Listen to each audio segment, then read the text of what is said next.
You know, the funny thing about fear is that it's a liar.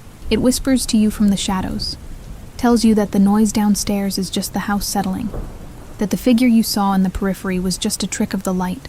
It convinces you that you're being paranoid, that the real world isn't like the movies. But on Halloween, in a town like mine, the real world is so much worse. I learned that lesson the hard way, the night the masks stayed on long after the candy was gone. It all started with a single, smiling jack-o'-lantern, left on my porch with no note, no explanation.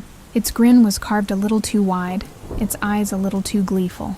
I should have thrown it in the trash. Instead, I lit the candle inside, and in doing so, I think I invited the whole nightmare right through my front door. I was 22, house-sitting for my parents who'd finally taken their long-overdue anniversary trip to Europe. It was my first Halloween completely alone in the sprawling 2-story house I grew up in. The silence was the first thing that got to me. Every creak of the floorboards, every rustle of leaves against the window pane, sounded like an approaching footstep. The party I'd planned was my armor against the quiet. By 9 p.m., the house was throbbing with music and laughter, a fortress of noise and light against the encroaching darkness of Halloween night. My friend Liam, a guy who treated life like one big practical joke, was in his element. He'd rigged the front porch with a motion-activated screaming ghoul that had already claimed half a dozen victims, their shrieks of terror melting into laughter. Inside, people I barely knew mingled with my closest friends. The air was thick with the smell of cheap beer, pumpkin spice, and a fog machine working overtime in the corner. I was in the kitchen, trying to find more cups, when I heard the first real scream. It wasn't like the ones from the porch. This one was sharp, jagged, and cut through the bass of the music like a razor. It came from upstairs. I looked at my friend Chloe, her eyes wide over the rim of her red Solo cup. "Probably just Liam taking it too far," she said, but her voice wavered. We started for the stairs, a small group of us breaking away from the party's main current. The music seemed to fade into a dull, distant throb as we climbed. The upstairs hallway was darker than it should have been. The light was off. Another sound reached us then, a rhythmic, heavy thudding against a door at the far end of the hall. My parents' bedroom. "Liam, you idiot, cut it out!" I yelled, my voice sounding thin and reedy. The thudding stopped. The silence that followed was heavy, suffocating. Then, the doorknob to my parents' room began to turn, slowly, deliberately. The door creaked open. It wasn't Liam. The man who stood in the doorway was huge, filling the frame. He wore a grotesque, oversized porcelain doll mask, the kind with painted-on rosy cheeks and a vacant, cracked smile. His clothes were a mismatched, filthy collection of rags, and in his gloved hand, he held a claw hammer. Its head was dark with something wet. He just stood there, his head tilting slightly as he looked at us, a silent, monstrous question. The party downstairs was a world away. We were trapped at the end of the hall with this thing. Someone behind me whimpered. The sound broke the spell. The man in the doll mask took a step forward and the hallway exploded into chaos. We turned and scrambled, tripping over each other in a desperate, clumsy stampede to get back down the stairs. I didn't look back. I just ran. The sounds that followed will be burned into my memory forever. The splintering of wood, the wet, sickening impacts, and the screams that were cut short, one by one. I made it downstairs, shoving through a crowd of confused partygoers who were just now realizing something was terribly wrong. I didn't stop to explain. I ran straight for the back door, out into the freezing October night, and I didn't stop running until the flashing blue and red lights painted the entire neighborhood in a terrifying, beautiful strobing pattern. The police found 4 bodies. Liam was one of them. He wasn't in my parents' room. They found him in the guest bathroom, his own motion-activated ghoul lying beside him. The officers who found him said it looked like he'd tried to use it as a weapon. They never caught the man in the doll mask. The only evidence he left behind was the carnage and a single muddy footprint by the back fence. The police called it a home invasion gone wrong, a robbery that turned violent, but nothing was stolen. Not a single wallet, not a piece of jewelry. Nothing was taken, only lives. I knew it wasn't a robbery. It was a hunt. And we were the game. I moved out of that house a month later. I couldn't stand the silence. The way every shadow seemed to hold a shape. The way the upstairs hallway felt like a mile-long tomb. I got a small apartment in the city, on the 5th floor, with a doorman and security cameras. I thought I was safe. I avoided Halloween like the plague. For years, October 31st was just another day on the calendar. I'd lock my door, draw my blinds, and wait for November 1st to arrive. But you can't run from a memory that has teeth. 5 years later, I was working a late shift. I'm a graphic designer, and we had a huge project deadline. I walked home through the city streets, a river of costumed people flowing past me. It was almost midnight. The Halloween revelry was starting to wind down, leaving a trail of discarded masks and plastic cups on the sidewalks. My apartment building was an oasis of calm. The doorman, a kind elderly man named George, tipped his hat to me. "Working late on Halloween, miss? That's a crime," he said with a warm smile. "Tell my boss that," I joked back, feeling a little of the tension leave my shoulders. The elevator ride up to the 5th floor was quiet. I unlocked my apartment door, stepped inside, and was immediately hit by a smell. It was faint, but unmistakable. Pumpkin. Not the sweet, spicy scent of a pie, but the raw, earthy smell of a freshly carved gourd. My blood ran cold. I scanned the small apartment. Everything was in its place. The windows were locked. I told myself I was being ridiculous. Maybe a neighbor was carving a late-night jack-o'-lantern and the smell had drifted through the vents. I tried to dismiss it, to let the lie of safety comfort me. I went through my nightly routine on autopilot, my mind racing. I brushed my teeth, changed into my pajamas, and checked the locks on my door and windows 3 times. I finally climbed into bed, leaving a single lamp on in the living room. Sleep wouldn't come. I lay there, staring at the ceiling, my ears straining against the silence of the apartment, listening for something, anything, out of place. And then I heard it, a soft scraping sound. It was coming from the living room. I held my breath. It came again, a gentle, rhythmic scrape, scrape, scrape. My heart hammered against my ribs like a trapped bird. It sounded like someone was dragging a fingernail along the wall. I slowly, silently slipped out of bed. My bare feet made no sound on the hardwood floor. I crept towards my bedroom door, my body trembling. I peered through the crack between the door and the frame. The lamp in the living room cast long, distorted shadows. Everything looked normal. The couch, the coffee table, the television. But the scraping continued. It seemed to be coming from the far corner of the room near the window.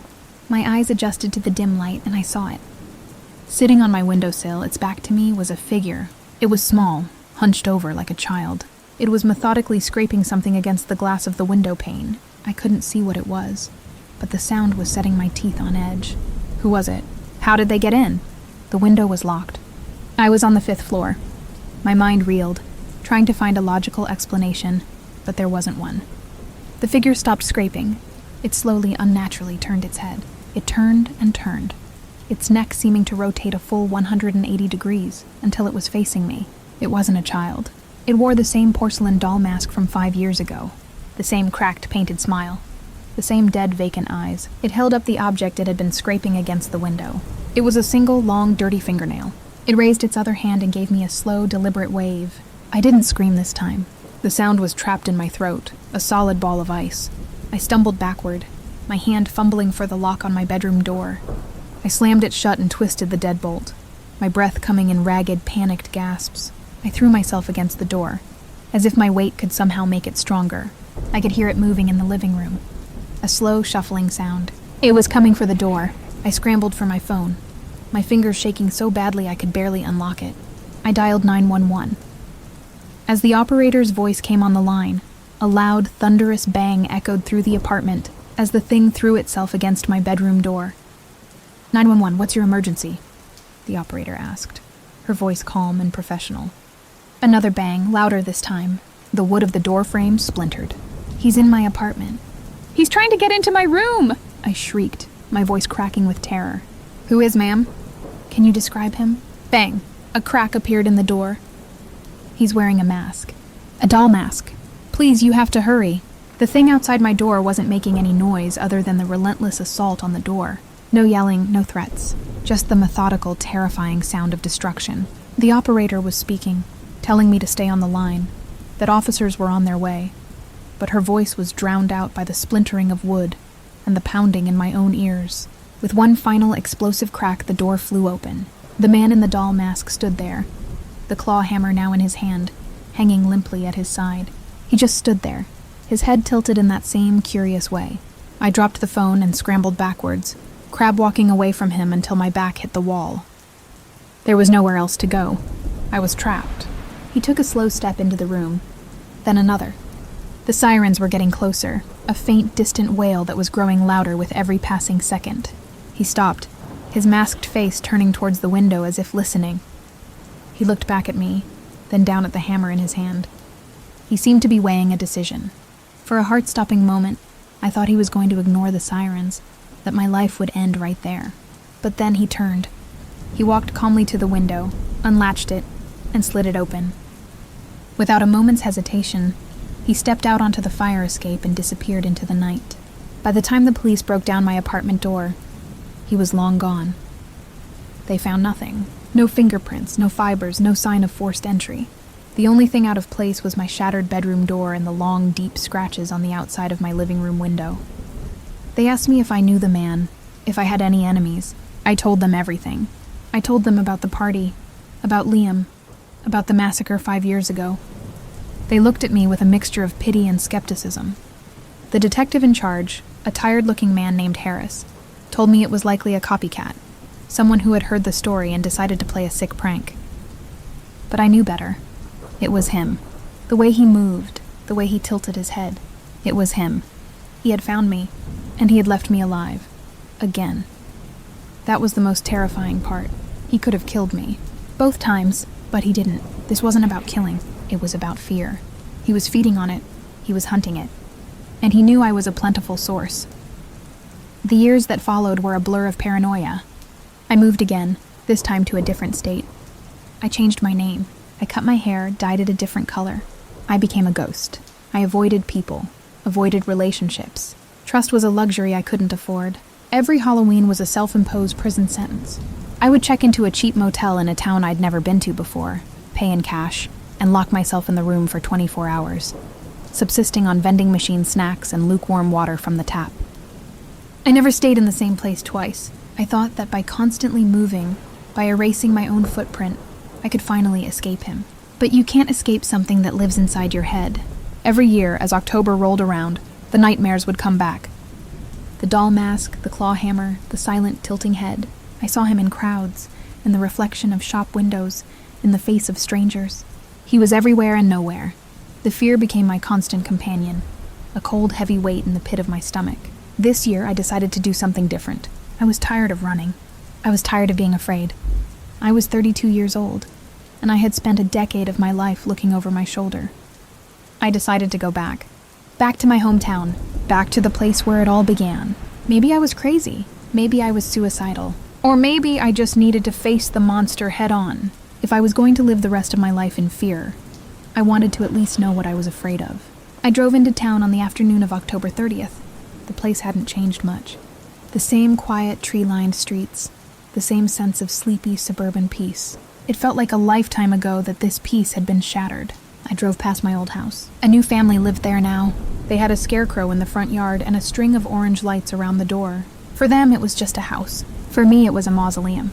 I checked into a local hotel, the only one in town. That night, I couldn't sleep. I kept thinking about what I was going to do. I didn't have a plan. I just knew I couldn't spend another Halloween hiding in a motel room. The next day, Halloween, I spent the day driving around, visiting old places. My high school. The park where I had my first kiss. The cemetery where Liam was buried. I stood before his headstone, the cold autumn wind whipping my hair around my face. "I'm sorry, Liam," I whispered, the words catching in my throat. "I'm so sorry." As dusk began to fall, I found myself drawn to the one place I hadn't expected to go. The old fairgrounds on the edge of town. Every year they hosted a massive Halloween event called Fright Fest. It was a collection of haunted houses, scare zones, and carnival rides. The centerpiece of the event was a massive, sprawling, haunted maze built in the middle of a cornfield. As a kid, I had loved it. As an adult, it seemed like the perfect place for a monster to hide. I bought a ticket and joined the throng of people heading inside. The air was filled with the sounds of screaming, both real and fake, the smell of popcorn and cotton candy, and the thumping bass of spooky music. I walked through the scare zones, past actors dressed as zombies and vampires who jumped out from behind fake tombstones. None of it scared me. After what I had seen, These monsters were just children in costumes. I made my way to the corn maze. A huge, ominous sign stood at the entrance. The Harvester's Revenge. Enter if you dare. I took a deep breath and stepped inside. The corn stalks towered over my head, creating a claustrophobic, rustling tunnel. The path twisted and turned, with dead ends and false trails. Every now and then, an actor in a burlap sack mask would jump out from between the stalks, wielding a plastic scythe. I just kept walking, my heart a steady, determined drum in my chest. I was looking for something. I didn't know what, but I would know it when I saw it. I delved deeper into the maze, the sounds of the fairground fading away, replaced by the rustling of the corn and the sound of my own breathing. I was completely alone, or so I thought. I turned a corner and came face to face with him. He was just standing there in the middle of the path. He wore the doll mask. He held the claw hammer. It was him. I didn't run. I didn't scream. I just stood there looking at him. My fear was gone, replaced by a cold, burning anger. "Who are you?" I asked, my voice surprisingly steady. He didn't answer. He just tilted his head, that same inquisitive gesture. "Why are you doing this?" I demanded, taking a step closer. "Why me?" He took a step back, as if surprised by my aggression. "After all these years," I said, my voice rising. "All the running, all the hiding. I'm not afraid of you anymore." I took another step, and another, until I was standing right in front of him. I could see the chipped paint on the mask, the dirt ingrained in the fake porcelain smile. I reached out, my hands shaking, and I grabbed the bottom of the mask. For a moment, he resisted. I could feel the tension in his body. But then he went still. He let me do it. I pulled the mask off. The face underneath was shockingly, terrifyingly normal. He was a man, probably in his late 40s. He had thinning brown hair, a weak chin, and tired, watery blue eyes. He looked like a librarian or an accountant. He looked like nobody. He was breathing heavily, his eyes wide with what looked like fear. He was afraid of me. "Why?" I asked again, my voice now just a whisper. He opened his mouth, and for the first time he spoke. His voice was soft, raspy, and utterly pathetic. "It's the thrill," he said. "The hunt. Seeing the fear in your eyes. It makes me feel powerful." I stared at him. This small, sad man. This was my monster? This was the thing that had haunted my every waking moment for a decade? All the power he had over me, all the terror he had created, it was all an illusion, a mask. "You killed my friends," I said, the words flat and dead. "They were just obstacles," he said, looking away, unable to meet my gaze. "The fear is the point. The chase. You were the best. You ran. You always ran." My anger solidified into a pure, cold resolve. I looked down at the hammer in his hand, then back at his face. He followed my gaze, and a flicker of understanding and terror crossed his features. He knew what I was thinking. He started to back away, stumbling over his own feet. "No, please," he stammered. I lunged forward and snatched the hammer from his hand. It was heavier than I expected. The weight of it felt good in my palm, solid, real. He turned and ran, disappearing into the corn. I didn't chase him. I just stood there, holding the hammer, the mask lying on the ground at my feet. I had faced my monster, and I had won. I walked out of the corn maze and didn't look back. I dropped the hammer in a trash can on my way out of the fairgrounds. I didn't go to the police. What would I tell them? That I had unmasked my boogeyman and he turned out to be just a pathetic man. There was no proof, no evidence. It would be my word against his. And besides, it wasn't about justice anymore. It was about freedom. My freedom. As I drove out of town that night, I saw the flashing lights of police cars and an ambulance heading towards the fairgrounds. I heard on the radio the next day that an unidentified man had been found in the corn maze, beaten to death with a blunt object. The police were treating it as a random act of violence. They had no suspects. I kept driving. I didn't feel guilty. I didn't feel sad. I just felt quiet. The fear was gone. The whispers in the dark had finally fallen silent. I had taken back my life. I had become the monster. And for the first time in a very long time, I was finally, completely, blessedly alone. But the story doesn't end there, does it? Because when you kill a monster, you have to be careful you don't become one yourself. Or worse, that you don't just clear the way for a bigger one. I spent the next year trying to build a normal life. I got a regular job. I made a few tentative friendships. I even went on a couple of dates. I started to believe that the nightmare was truly over, but sometimes when I would wake up in the middle of the night, I would find myself standing in front of the mirror, and for a split second, I would see the cracked, smiling face of the doll mask looking back at me. Halloween rolled around again. This time I didn't run. I didn't hide. I stayed in my apartment. I bought a bag of candy, just in case any trick-or-treaters came by my building. I carved a pumpkin and placed it on my windowsill. I gave it a simple, happy smile.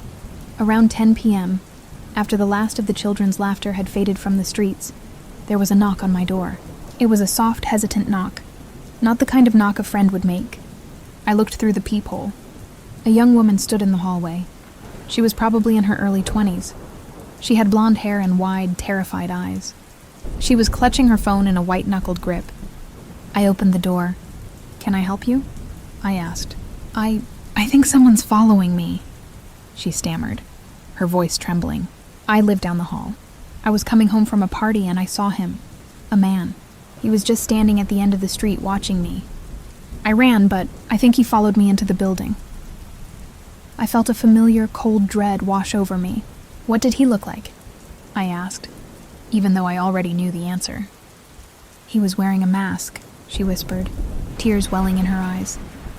"A pig mask. A bloody pig mask." My blood turned to ice. It wasn't him. It wasn't my monster. It was a new one. I looked past the woman, down the long, empty hallway.